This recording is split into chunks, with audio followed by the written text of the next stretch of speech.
안녕하십니까. 국풍유치원 중계보는 고3 팀장 홍기상입니다. 지난 시간 아이스 브레이킹에 이어서 이번에는 이제 학생 상담 요령에 대해서 말씀을 드릴까 합니다.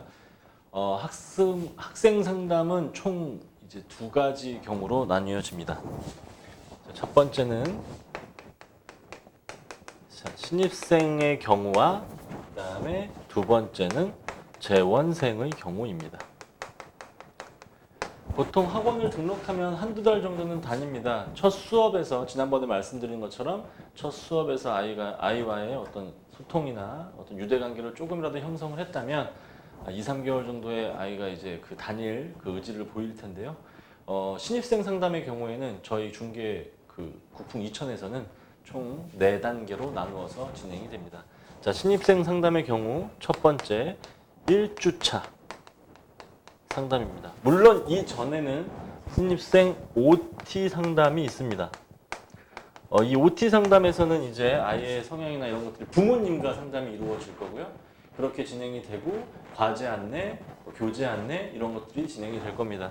그리고 나서 이제 1주차 상담은 역시나 첫 수업을 듣고 나서 아이가 어떻게 반응하는지에 대한 피드백을 받는 상담입니다. 그래서 분명히 학부모님께서 어떤 얘기를 해 주실 거예요. 아이들은 집에 가서 많은 얘기를 합니다. 별말이 없다 그러면 뭐 그냥 별말 없었습니다. 이렇게 얘기가 나오겠죠. 그러나 이제 뭐 여학생이나 남학생들 중에서 좀 적극적인 아이들은 가가지고 뭐 이런 수업이 좋았고 여기 뭐 문제가 있는 것 같고 어떤 건 좋고 뭐 이런 것들을 받게 됩니다. 그럼 저희가 그런 것들을 통해 가지고 저희 문제점이나 아니면 좋은 것들을 더 살릴 수 있는 그런 방향으로 가야 되겠죠. 자, 1주차 학부모 상담이 끝나면 두 번째, 세 번째는 똑같습니다. 자, 2주차, 3주차 주차별 상담이 들어갑니다. 자, 이거는 전화 통화가 아닙니다. 이거는 학생에게 이루어지는 상담입니다. 자, 학생은 이제 수업이 끝나고 조금 한 5분 정도에서 10분 정도 시간을 내셔서 학생에게 어느 부분이 가장 좀 어렵고 점수를 보니까 이렇던데 어디까지 올릴 수 있을까? 아니면 뭐 너의 꿈은 무엇이냐? 그때 아이스 브레이킹 때 했던 그런 것들을 또 한번 반복하면서 선생님이 나를 위해 신경을 써주고 있구나 이런 느낌을 주는 게 중요하겠죠. 그리고 나서 자, 네 번째 마지막은 한 달 4주차 상담입니다. 자, 이 상담은 학부모께 이루어질 겁니다. 자, 학부모님께 이루어지는 상담인데요. 이 학부모님께 이루어지는 상담을 통해서 재수강 여부와 재등록 여부도 확인할 수 있고요. 자, 아이가 어떻게 지냈는지 보고의 형식으로 진행이 되어도 좋을 것 같습니다. 일단은 신입생이기 때문에 2달, 3달 조금 더 길게 이렇게 등원하게 하는 것이 중요하기 때문에 굉장히 전략적이라고 생각이 들고요. 자, OT 상담이 조금 이루어지지 않았다고 한다면 자, 1주차 상담은 반드시 진행을 해서 어머니께 잘 부탁한다는 말을 꼭 들을 수 있도록 해야 되겠습니다. 2, 3주차에 있는 이 학생 상담을 통해서는 아이들과 조금 더 긴밀한 관계가 유지된다는 거 꼭 명심하시고요.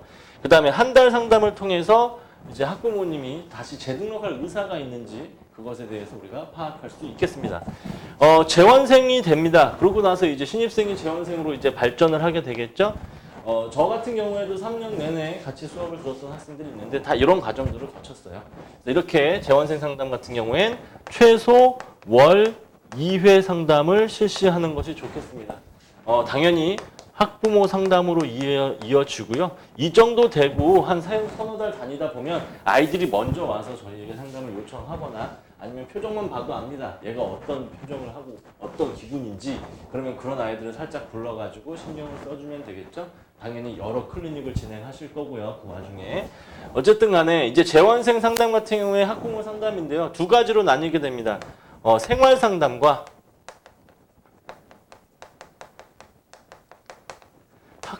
학습 상담으로 나눌 수 있겠죠. 뭐 어려운 거 아닙니다. 자, 생활 상담은 아이가 어떻게 태도를 가지고 있으며 어떤 꿈을 가지고 있으며 어머니께서 어떻게 생각하시는지 어떤 노력이 필요하며 이런 것들을 좀 얘기를 하면 좋겠죠. 저 같은 경우에는 생활 상담을 조금 많이 하는 편입니다. 아이가 좀 아파 보인다 그러면 어머니 이 학생이 아픈 것 같은데 무슨 일이 있나요? 요새 잠은 좀 잘 자나요? 이런 식의 질문을 하면 어머니께서도 신경 써주셔서 감사합니다 라는 말이 꼭 오게 되고요. 병별로 결석하는 경우가 많은데 그런 경우는 반드시 전화를 해서 걱정하는 모습을 보여야 되고 실제로 걱정도 되죠. 그렇게 되면 아이들이나 어머니께서 굉장히 좋아하시고 아이들한테는 문자 한번 넣어서 아프지 말아라. 건강한 얼굴로 보자. 대체 수업 언제 올래? 못한 부분은 클리닉으로 대체해 줄게. 이런 식으로 얘기를 하면 좋겠죠. 그 다음에 이제 중요한 게 학습 상담입니다.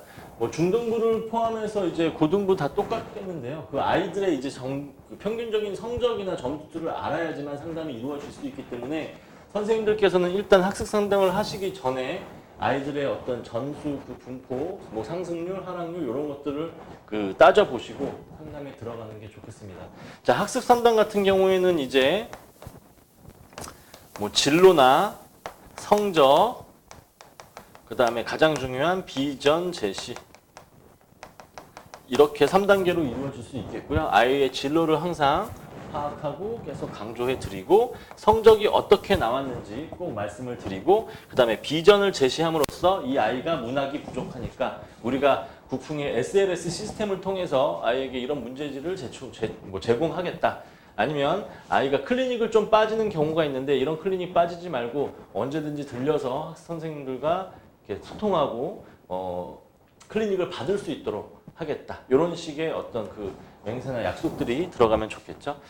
상담이라는 게 생각보다 부담이 많이 되는 건 사실입니다. 저조차도 그랬습니다. 그러나 막상 전화를 자주 했을 때 어머님들께서 싫어하지 않으세요. 귀찮다고 생각하지 마시고 언제나 상담을 열심히 하셔서 매니아를 만들 수 있는 선생님이 되셨으면 합니다. 오늘 강의는 여기까지 하겠습니다. 감사합니다.